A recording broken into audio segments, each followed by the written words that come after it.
you begin to notice that the things that you lightly are contemplating are flowing easily into your experience. Because in the light feeling, in the absence of effort feeling, in the light, so light, maybe it's because it's unimportant.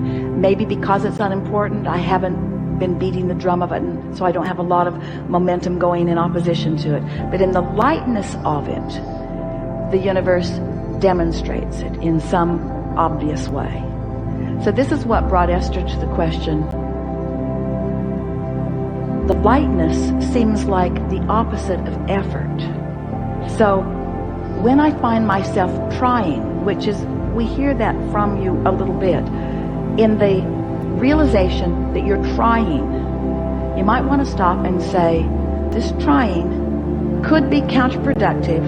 I'm efforting, which means I'm not engaging the energy that creates worlds, which means I think I'll just give this another run tomorrow. And as you do that and do that and do that, you're going to find that effort is not a factor in your experience. You're going to find that trying and struggle are not a factor in your experience. You're going to begin to discover that things that you want lightly come easily. So there's something important to be talking about there. How can I feel light about something I've been so intense about for so long? And we say, by giving it a rest. By giving it a rest. By focusing on some other things for a while. Or by getting as general about it as you can. And things just work out. They just work out. Funny thing to hear from someone who's teaching you about deliberate creation. Deliberate creation. Deliberate creation is about tuning your frequency. Deliberate creation is about feeling your emotions and knowing what they're telling. Deliberate creation is about understanding the relationship between who you really are and what you really want and what you're doing right here and now. Deliberate creation is about chilling out so that there's no resistance and then focusing. It's about tending to the frequency first and then applying the thought. Oh, all right now. Abraham, you said that I think and then I feel. So, are you actually taking thought back to the element of frequency? Yep. Can you find a frequency without a thought? Can you feel the frequency of love? Can you feel the frequency of love? Now, don't get carried away about who you love or who you loved or anything like that. Just feel the frequency of love. Can you feel the frequency of love? Can you feel the frequency of enthusiasm? Can you feel the frequency of fun? So it's possible to feel a frequency by interpreting it through emotion in a sort of thoughtless place. That's all we're asking you to do. That's the thing to do first thing in the morning. Wake up and enjoy the non-thought. Don't be too quick to try to figure out what this day means and where you have to go and what you have to do. Just give yourself, if you can, 68 seconds of just basking in the energy, in the non-action, non-verbal, even non-thought vibrational frequency. Just give it a chance and see what happens. And then watch how the thoughts begin to follow suit. It is our promise to you. Get that momentum going and you'll be off on the right foot. And as soon as tomorrow, you'll have a day unlike any other day that you've ever had. We're not kidding you.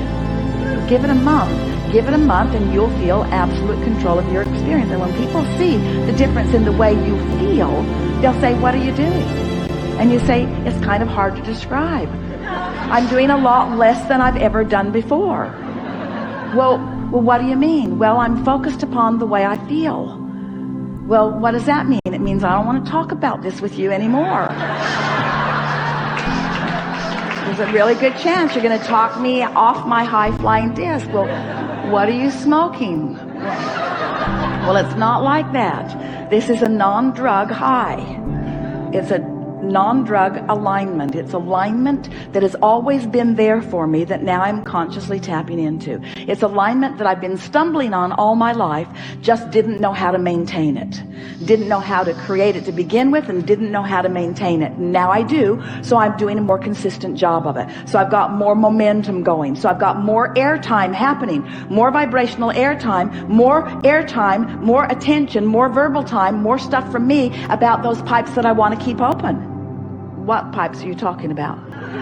Well, you see, there's this path of least resistance between me and everything else. And it's a path of least resistance between me and what I want, and it's a path of least resistance between me and what I don't want. It's a path of least resistance. And I'm just keeping the pathway open on the things that I care about. Well, how do you know the difference? The things I care about that I really want feel good to me when I think about them. When I'm focused upon what I want, it always feels good. When I'm focused in opposition, it never feels good. Oh, seems too simplistic to me, they'll say. I know it did to me at first. That's why I tried to make it harder than it needed to be. I made it harder than it needed to be for quite a while, and then who knew? I'm supposed to feel good. Life is supposed to be fun. I have endless unseen energies that have my back, who know what I want, who are pointing the way. I had no idea the leverage, the creative energy that was available to me until I started pointing it. Well, what have you accomplished with this? Well, I feel great. I know, but what else?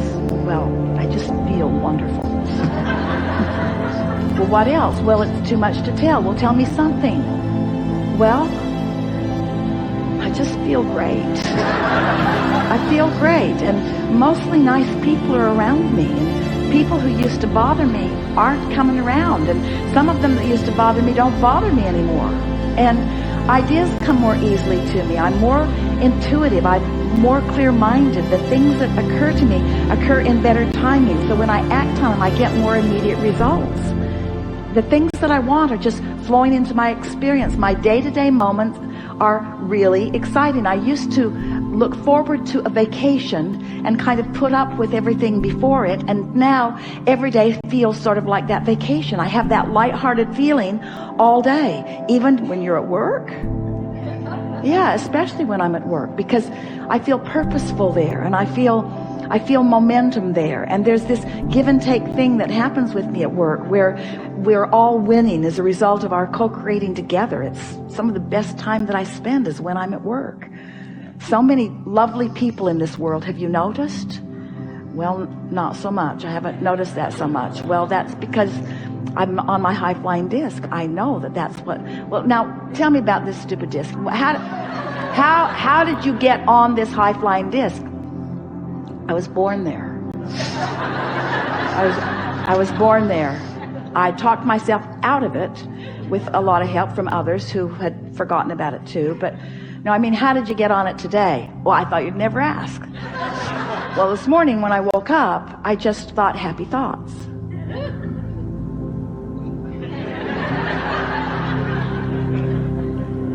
So that's your philosophy. You just think happy thoughts. Yeah?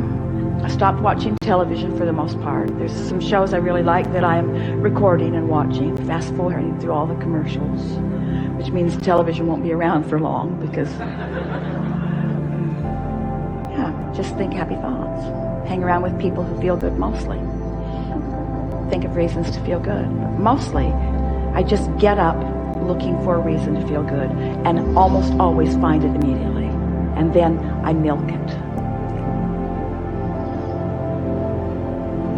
Some people will think that it's too simplistic, but as you begin to demonstrate how great you feel, and as they begin to see, especially those who know you, the things that they've been hearing you talk about, as they begin to see those things flowing into your experience, as they begin to see your prosperity improving and your laughter more obvious and common, and they begin to notice how clear-minded you are and what good timing you have, what good comedic timing, what good intellectual timing, what good psychological timing, just what good timing. It's going to be so noticeable. You are going to be such powerful demonstrators of those who have accessed and harnessed and directed the energy that creates worlds, that a sort of euphoric feeling of joyful invincibility is going to be yours, to the point that when people point out even the most serious seeming from their perspective of problems, you're going to stand solid in your knowing of all is wellness, and you're going to support them in the same way that Source supports you, by not freaking out because they have chosen a lower flying disc. And before you know it, you won't freak out when you find a lower flying disc either. You'll understand how it works. You'll understand that, this is just a step one moment, and that's all part of the process. I'm predominantly now, for the first several years of my life, I was predominantly in step 3 because I was born that way. Then those around me began insisting that I become more accountable, which meant try to compensate for their inability to stay on their disc. We hope you heard that in the way we meant it. So then I had sort of a rough ride for a while, where I was having predominantly step 1 moments. What are step 1 moments? Contrasting moments where I know what I don't want, so I know what I do want. I know what I don't want, so I know what I do want. So I was asking for quite a few years of my life. I was predominantly doing step 1 moments, stumbling accidentally into alignment, but not really knowing what I was doing. But it was a good plan, because during that step 1 phase of my life experience, all of you have passed through that now, I filled my vortex with all kinds of specifics that matter to me. And now you're in the step 3 phase of your life experience, where now getting on the high flying disc, that's your work, that's your work, that's your work, that's your work, that's your work. So I'm done, Abraham, I'm not going to create anymore. Oh no, because you're not going to stay on the high flying disc. You're going to dip, you're going to still have step 1 moments, but you're predominantly going to be living step 3 moments. Occasional step 1 moments, because you can't not expand. You want to continue to clarify, but predominantly step 3 moments. You see what we're getting at? How can I assure predominant step 3 moments?